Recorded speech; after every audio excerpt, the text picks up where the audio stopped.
Hi friends, it's Miss Amanda here. I thought I would just go ahead and pop in and do a little mini toolbox lesson.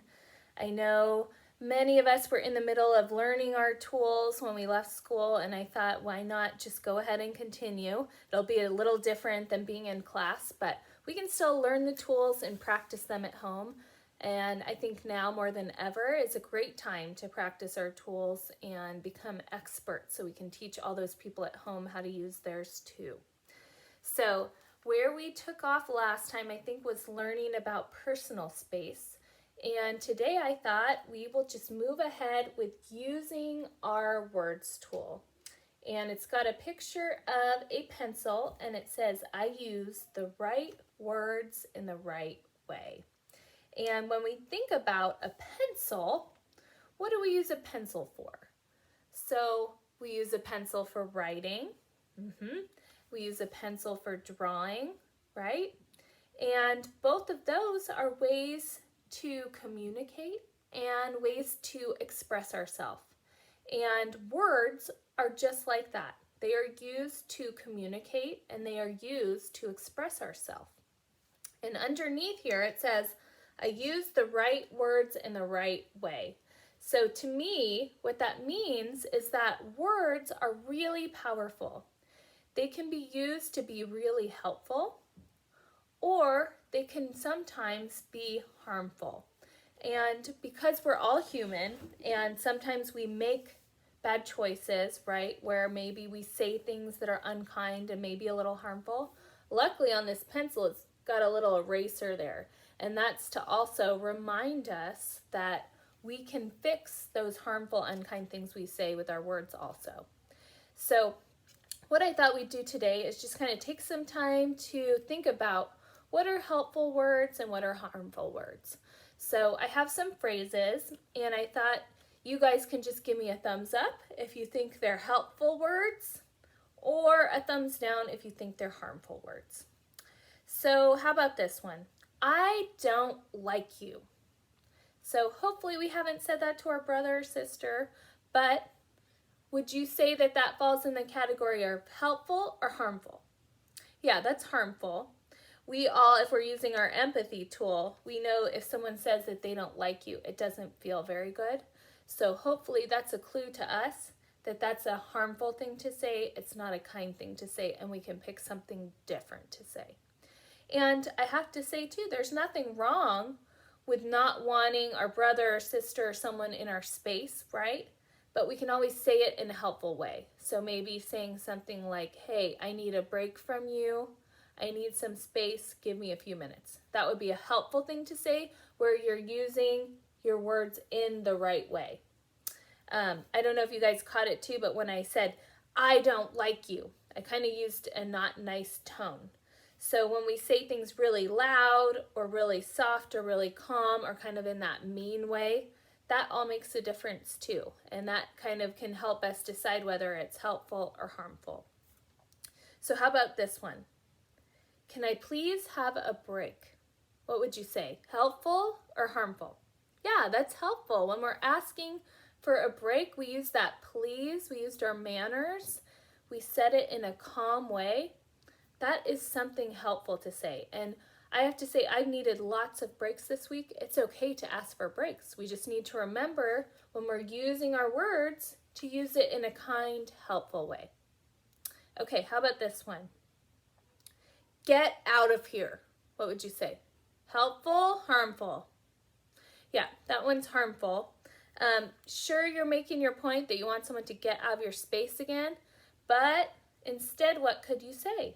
You could say something like, hey, I need a break.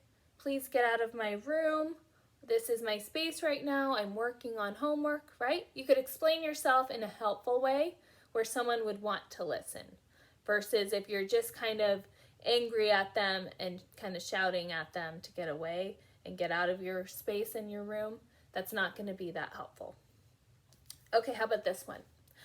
I'm glad we're friends. What would you say, helpful or harmful? Yeah, that's definitely helpful. And I would say now, more than ever, it's so nice to hear some kind appreciations, right? so I know if someone told me that they were glad that I'm their friend, that's going to fill my heart and that's going to make me feel really good. It might even change my mood and it might even change my day. So I encourage you to use your words in a healthy way, in a helpful way like that this week. Maybe with someone at home even today. So you guys are really good at this game. So one thing that also happens when we're talking about using our words is sometimes we use those harmful, unhelpful words to our own brains.